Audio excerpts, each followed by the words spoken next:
Jika kalian ke supermarket atau minimarket, hampir pasti kalian pernah melihat koleksi makanan kaleng yang dijual di tempat tersebut.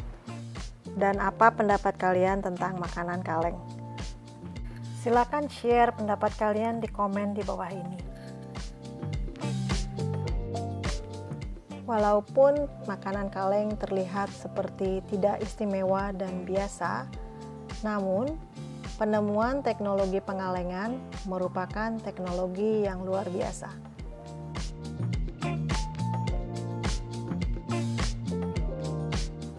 Salah satunya, makanan yang tadinya bisa membusuk jika tidak dikalengkan, maka dengan teknologi ini, makanan tersebut bisa menjadi awet. Selamat datang di Advancements in Technology Series.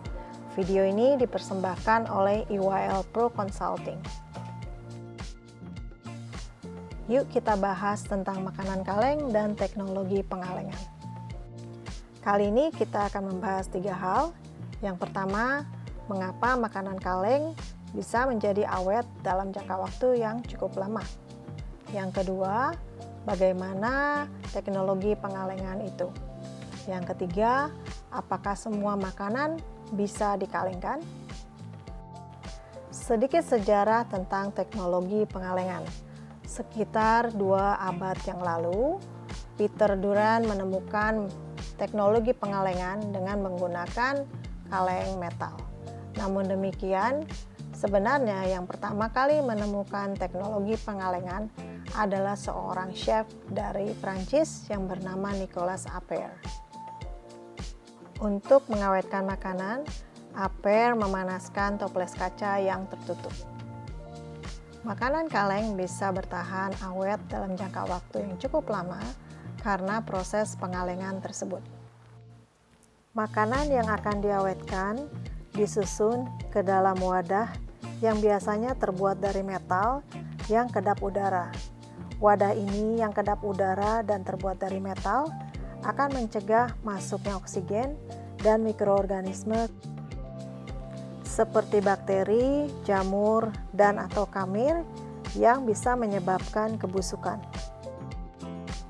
Jika kalian belum subscribe channel kami, bisa subscribe, tekan tombol notifikasi, share, komen, dan like. Dukungan terhadap channel kami akan sangat berarti sehingga kami bisa terus memproduksi video-video seperti ini. Terima kasih. Mikroorganisme yang bisa menyebabkan kebusukan sebenarnya mirip dengan kita. Mereka membutuhkan makanan untuk bisa bertahan hidup. Dan pada saat kondisinya mendukung, maka mikroba-mikroba ini akan segera tumbuh dan menyebabkan kebusukan. Jika kita misalnya lupa meninggalkan makanan dan tidak menyimpannya dalam wadah kedap udara, misalnya di meja di dapur, maka jika kondisi mendukung mikroba untuk tumbuh, maka mikroba tersebut dapat tumbuh, seperti misalnya jamur yang kita lihat di atas roti. Kondisi apa saja sih yang bisa mendukung pertumbuhan mikroba? Kondisi ini termasuk tingkat kelembapan, temperatur udara, aliran udara, oksigen, keberadaan nutrisi yang mendukung pertumbuhan mikroba, dan level dari pH. Adanya nutrisi yang berlimpah atau roti tersebut, dan juga tingkat keasaman yang sedikit asam. Untuk kasus roti yang berjamur misalnya, jamur atau fungi sangat menyukai lingkungan yang lembab, sirkulasi udara yang tidak baik, dan apalagi di daerah tropis yang temperaturnya hangat dan lembab. Nah, penemuan mesin pendingin atau yang kita sebut kulkas bisa dibilang juga terinspirasi dari kebutuhan untuk dapat mengawetkan makanan untuk dapat bertahan dalam jangka waktu yang lebih lama. Fungsi kulkas tidak hanya untuk membuat makanan atau minuman menjadi lebih dingin, tetapi yang lebih dari itu adalah untuk membantu memperpanjang umur makanan sehingga bisa lebih fresh lebih lama. Ide makanan kaleng dan teknologi pengalengan juga serupa idenya dengan kulkas. Namun prosesnya sangat berbeda. Proses pengalengan makanan meliputi proses pemanasan makanan di dalam kaleng dan juga penambahan pengawet. Perlakuan pemanasan dalam hal ini adalah untuk memasak makanan di dalam kaleng pada suhu yang tinggi sehingga mikroorganisme seperti bakteri dan jamur yang mungkin ada dalam kaleng serta juga enzim dapat mati dengan proses pemanasan ini. Kaleng yang digunakan sebagai wadah berfungsi untuk melindungi makanan dari lingkungan luar. Kaleng harus tertutup rapat untuk menjaga kualitas makanan yang ada di dalamnya. Bahan tambahan lainnya dan juga zat pengawet dapat ditambahkan untuk memperpanjang umur simpan dari makanan dan juga menjaga kualitas dari makanan tersebut. Bahan-bahan aditif misalnya antioksidan, asam, dan perasa alami maupun perasa buatan. Bahan-bahan tambahan ini memiliki fungsi yang berbeda-beda. Asam, misalnya asam sitrat, ditambahkan untuk menyesuaikan dan mengkontrol pH di dalam makanan kaleng. Sedangkan garam dan gula misalnya, umum ditambahkan sebagai bahan pengawet yang dapat berfungsi juga untuk meningkatkan rasa. Perasa alami ataupun perasa buatan biasanya ditambahkan untuk meningkatkan rasa.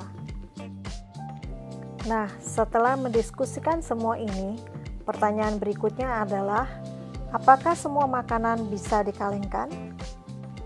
Hal penting yang harus dipertimbangkan adalah keamanan dan kualitas dari makanan setelah makanan tersebut dikalengkan. Misalnya, apakah selada lebih enak dikalengkan atau dimakan segar? Pengawetan makanan seperti pengalengan memberikan kontribusi yang besar dalam mengurangi sampah makanan, terutama bagi makanan-makanan yang mudah membusuk. Teknologi ini dapat merubah makanan-makanan yang mudah busuk menjadi awet dalam jangka waktu yang cukup lama.